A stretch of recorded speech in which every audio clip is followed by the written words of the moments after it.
قرآن مجید کے ساتھ دلچسپی ہو جائے گی، جب قرآن پاک کے ساتھ پیار ہو جائے گا، جب اس کے ساتھ حضرت عبداللہ ابن عباس فرمایا کرتے تھے اب تو یہ حال ہو گیا ہے کہ اونٹ کی نکیل بھی گم ہو جائے تو میں قرآن مجید سے پوچھتا ہوں، وہ مجھے بتاتا ہے کہاں پڑی ہوئی۔ اپنے آپ کو دوبارہ سے موڑیں، قرآن پاک کے ساتھ اپنی دلچسپی پیدا کریں، اپنا شعور اس طرح کا بنائیں کہ ہم قرآن مجید سے جڑے ہوئے لوگ ہیں۔ میرے بھائیوں، وقت اتنی تیزی سے ہمارے ہاتھوں سے نکل رہا ہے، اتنی تیزی سے، قبل اس کے کہ پھر اینک لگا کے بھی پڑھا جائے تو پڑھا نہ جا سکے، پھر یہ کہ تھوڑا سا پڑھنے کے بعد آنکھیں تھکنے لگیں، قبل اس کے کہ پھر ہم کوشش بھی کریں تو ہماری زبان نہ چلے۔ ہمیں تھوڑا سا شوق بنانا چاہیے قرآن پاک کا، ہمارے گھروں میں رواج ہو۔ اور آپ یقین کریں، میرا بچہ چھوٹا نا 3-4 سال کا ہے، تو میں مصلی بچھاتا ہوں نا، ایک ہے تقریر کرنا نماز کی، تقریریں باہر چلتی ہیں، گھروں میں تو عمل چلتا ہے، گھر میں تقریر نہیں چلتی، گھر میں ان کو پتہ ہوتا ہے، گھر میں بندہ اصل کیفیت میں ہوتا ہے، وہاں پتہ ہوتا ہے سب کو کہ یہ نمازی ہے کہ بے نمازی ہے، وہاں پتہ ہوتا ہے سچ بولتا ہے جھوٹ بولتا ہے، گھر کے اندر کیا کیفیت ہے۔ ہمارے بچے کیوں کر نیک ہوں گے؟ ہماری تقریروں سے ہوں گے۔ وہ اگر ہمیں سچ بولتا دیکھیں گے تو سچ بولیں گے۔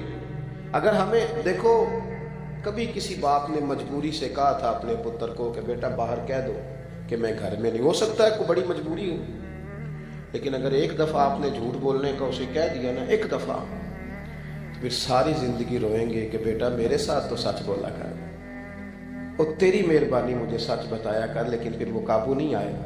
میں مصلی بچھاتا ہوں تو بچے کو پتہ نہیں ابھی نماز کیا ہوتی ہے، تو وہ ساتھ آ کے کھڑا ہو جاتا ہے، سجدہ کرنے کی بجائے لیٹ جاتا ہے، اس کی دلچسپی ہوتی ہے، اس کی اماں قرآن مجید کھولتی ہے تو وہ سپارہ لے کے اس کے پاس بیٹھ جاتا ہے۔ ہمیں نا حضور نے فرمایا تھا اپنے گھروں کو قبرستان نہ بنانا، کچھ نماز کچھ نوافل گھر میں بھی ادا کرنا۔ ہم اگر یہ شور تو بڑا ہے کہ بچے موبائل دیکھتے ہیں، بچے موبائل دیکھتے ہیں، مجھے کہہ لینے دو، بڑے بھی بڑا ہی دیکھتے ہیں، بڑا ہی دیکھتے ہیں۔ اگر بیٹے کی گردن جھکی ہوئی ہے موبائل پہ تو والد صاحب کی بھی جھکی ہوئی ہے، وہ بھی کہہ رہے ہیں ذرا مجھے کھول کے دینا، فلاں نے کیا بھیجا تھا۔ خدا را کچھ سمجھے چیزوں کو۔ اگر آج ہم اپنے گھر کے اندر قرآن مجید خود تلاوت کریں گے تو پھر بچوں میں شوق آئے گا، پھر ان کی توجہ آئے گی۔ باتیں زیادہ نہیں کرنی، بس سمیٹنے کی طرف آتا ہوں۔ اب یہ ہے کہ ہم نے قرآن مجید سے پیار کرنا ہے، قرآن مجید کی طرف دلچسپی رکھنی ہے، قرآن مجید ہی ہماری رہنمائی کرے گا۔ اب قرآن مجید کے فروغ میں بھی اپنے اپنا کردار ادا کرنا ہے۔ مدارس اسلامیہ میں چونکہ سارا کام چندوں سے چلتا ہے تو حالت بڑی خستہ ہو جاتی ہے بعض اوقات۔ جو رمضان سے پہلے دن آتے ہیں نا مدرسوں پہ، یہ اس طرح کے آتے ہیں کہ جس طرح تنخواہ کے آخری دن نہیں چل رہے ہوتے، کافی سارا قرضہ بھی چڑھ جاتا ہے، حالات اور طرح کے ہوتے ہیں۔ ہم نے کیا ہے؟ ہم نے نا گلا گھونٹنا چاہا ہے مدارس کے طالب علموں کا۔ میں نے اپنے مدرسے میں زور دیا ہے اس بات پہ کہ ان کو 15 دن کے بعد نا برگر بھی کھلاؤ، فاسٹ فوڈ بھی کھلاؤ، کبھی کبھی نا ان کو طالب علموں کو، کیوں بھلا، اب سارے لوگوں کے بچے کھاتے ہیں نا، تو ان کا گلا گھونٹنے کا کیا مقصد ہے؟ آپ نہیں کھائیں۔ میں ایک دن نکل رہا تھا کسی پروگرام کے لیے تو ایک صاحب آ گئے، کہنے لگے ہمارا فلان جگہ پہ میرج حال ہے، تو ہم نے جناب بارات کا کھانا پکایا تھا، تو وہ کافی سارا کھانا بچ گیا ہے، تو ملازموں کو بھی کھلایا ہے تو پھر بھی بچ گیا ہے، تو وہاں پڑی ہیں ابھی 2 دیگیں، تو کسی کو بھیجیں کہ جا کے لے آئے۔ اوہو، مجھے تو اتنا غصہ نہیں چڑھتا، کم ہی آتا ہے، لیکن وہ بڑا ہی چڑھ گیا۔ میں انہوں آکھیا، میں کیا اگوں تھے اگے پیچھے نظر نہ آئی ساڑھے مدرسے دے، تیرا خیال یہ ہے کہ جو کھانا فل بچ گیا کوئی نہیں کھایا وہ ہمارے بچے کھائیں گے؟ میں کیا تو انج دی روٹی تکی نہیں جنج دی مولویاں کئی باری کھا لی، کیا سانو تخت ہزارے دی لوڑ کی ہے؟ نالے کی لگے شہر بمبول دے نال اسی اپنی بال کے سیکنے ہاں، سانو کی لگے کسی اور دے نال؟ خودداری اور عزت نفس گردن کو جھکا دیتا ہے خیرات کا پتھر، جہاں میں مانگنے والوں کے سر کبھی اونچے نہیں ہوتے۔ آپ کس طرح کی بات کر رہے ہیں کہ یہ جو طلباء ہیں ان کو آپ وہ والا؟ میرے عزیزو، جب آپ نے انہیں یہ اعزاز دیا ہے کہ یہ دین کے طلباء ہیں، تو پھر ان کے ساتھ اس طرح کا سلوک کیوں اعلان کرنا پڑے، کیوں کہنا پڑے، کیوں بار بار اس بات کا اظہار کرنا پڑے کہ مدارس کے ساتھ تعاون کرو؟ ہمیں قرآن مجید کے فروغ میں خود سے حصہ لینا چاہیے، آگے بڑھنا چاہیے، دامے درمے قدمے سکھنے، اور پھر باقاعدہ مدارس میں آنا چاہیے۔ میں کہا کرتا ہوں کہ جو بڑے لوگ ہیں نا، ان کو بھی مدارس میں آنا چاہیے، آ کر بیٹھنا چاہیے، اساتذہ کے پاس بیٹھنا چاہیے۔ یہ علماء کی صحبت، اس کا اجر جو قیامت کے دن ہوگا وہ دیکھنے والا ہوگا۔ اور اعلیٰ حضرت رحمۃ اللہ علیہ سے جب کسی نے پوچھا کہ عالم کس طرح سے علم حاصل کرتا ہے کوئی طالب علم، تو اعلیٰ حضرت فرمانے لگے کہ کتب بینی سے بھی علم آتا ہے، پر سب سے زیادہ صحبت علماء سے آتا ہے۔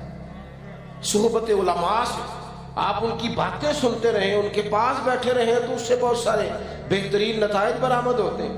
تو اپنی زندگی کے اندر تھوڑی سی اس بات پر توجہ دیں کہ کچھ نہ کچھ ہم آگے بڑھیں اور کچھ کام کریں۔ ایک تو جو ذہین بچہ ہو، قابل بچہ ہو، لائق فائق بچہ ہو، اس کو لائے مدرسے میں داخل کرائیں، اور پھر یہ کہ اس کی پوری سرپرستی کریں، اس کی رپورٹ دیکھیں، اس کا آنا جانا دیکھیں، اس کی سوچ کو دیکھیں، اس کے اساتذہ کے ساتھ باقاعدہ گفتگو میں رہیں، مدارس اسلامیہ کی مضبوطی میں کردار ادا کریں۔ بات ختم کرتا ہوں۔ محمود غزنوی کہتے ہیں میں رات کو گشت پہ تھا، سفر کر رہا تھا۔ بہت سارے لوگ ایسے ہوتے ہیں جن کے حاشیہ خیال میں کچھ سوال چبھنے لگتے ہیں، اور سوال کوئی ایسا ہونا تو وہ پوچھ لینا چاہیے، تسلی کرنی چاہیے اپنی۔ کچھ لوگ ایسے ہوتے ہیں جو سوالات کے جوابات تلاش نہیں کرتے، تو پھر آہستہ آہستہ وہ اتنے ڈبل مائنڈڈ ہونے لگ جاتے ہیں کہ کوئی کسی چیز پر بھی ان کو تسلی نہیں رہتی۔ محمود غزنوی کہتے ہیں 3 سوال بڑے پریشان کرتے تھے۔ ایک تو ذہن میں یہ خیال آتا تھا کہ میں واقعی سبک الدین کا بیٹا ہوں، اور دوسرا خیال یہ آتا تھا کہ معاذ اللہ ثم معاذ اللہ نقل کفر نہ باشد، قیامت واقعی قائم ہوگی۔ اور تیسرا میں دیکھتا تھا کہ یار یہ مولوی ان کو روٹی کوئی کھلاتا ہے اور رہنے کو جگہ کوئی دیتا ہے، اور اتنی بڑی بات، اتنی بڑی حدیث سناتے ہیں کہ علماء انبیاء کے وارث ہیں، یہ وارث ہیں انبیاء کے۔ ظاہری حالات کے مطابق کہتے ہیں 3 باتیں بڑی کھٹکتی تھی طبیعت میں، پریشان کرتی۔ ایک دن میں گشت پہ تھا، رات کا ٹائم تھا، ایک طالب علم کو میں نے دیکھا وہ کہیں بیٹھ کر سبق یاد کر رہا ہے۔ ایک ہندو بنیے کی دکان تھی کھتری کی، اس کے اندر لالٹین جل رہی تھی، ایک اینٹ نکلی ہوئی تھی، چھوٹا سا روشن دان تھا، تو وہاں سے روشنی چھن چھن کے آتی۔ طالب علم کے پاس کتاب تھی، وہ سامنے کرتا روشنی کی عبارت دیکھتا، پھر وہ جا کے یاد کرتا۔ کہتے میں دور سے اسے دیکھتا آ رہا تھا، پھر میں رک گیا۔ ویسے میں نے دیکھا ہے پڑھتے بھی زیادہ غریب لوگوں کے بچے، غریب لوگوں کے بچے، ان کے پاس ذرا وسائل، جو ادھار کتاب لے کے پڑھتے ہیں وہ سبق جلدی یاد کرتے ہیں، جن کو آسانی زیادہ ہو جاتی ہے ان کے لیے کئی دفعہ مشکلات بڑھ جاتی ہیں، ذہن ہی نہیں جمتا۔ محمود کہتے ہیں وہ عبارت دیکھتا پھر یاد کرتا، مجھے اس کا شوق علم بھا گیا۔ میں قریب گیا، میں نے جا کے کہا کہ بیٹا تم لالٹین خرید کیوں نہیں لیتے؟ تو کہتے اس نے چمکتی آنکھوں سے میری طرف دیکھا، کہنے لگا میں اتنی وسعت نہیں رکھتا، گنجائش نہیں ہے۔ اور پھر وہ تیزی سے قدم بڑھا کے آگے جانے لگا، تو میں نے بازو تھام کے کہا بیٹا اگر تم اجازت دو تو ایک لالٹین کا بندوبست میں کرتا ہوں، ان 2 لوگوں کے ذمے لگاتا ہوں، جب تیل ختم ہوگا تمہیں تیل پہنچائیں گے۔ کہتے ہیں اس نے حامی بھی بھری اور بہت زیادہ نہیں، ہلکے لفظوں میں جزاک اللہ کا۔ طالب علم رخصت ہو گیا۔ محمود کہتے ہیں پہلے بھی میں سویا کرتا تھا، پر جتنی اچھی نیند آ جائی نا، عشاء پڑھ کے میں جیسے ہی لیٹا، اتنی خوبصورت نیند، اتنا دل کو سکون۔ ایک نیکی ہوتی ہے اشتہار چھپوانے کے لیے، نام لکھوانے کے لیے، ایک ہوتی ہے اللہ کو راضی کرنے کے لیے۔ یہ جو نیکی دل کو سکون دیتی ہے وہی ہوتی ہے جو نیکی فقط اللہ کی رضا کے لیے کی جائے۔ کہتے ہیں میں لیٹ گیا، مجھے کیا خبر تھی کہ میرے آج نصیب کھل جائیں گے۔ چر ہویا مینوں ترلے لیندیاں، کدی موڑ میرے ول واگاں، خواب میری وچ ایک وار جے آویں، میں ساری عمر نہ جاگاں۔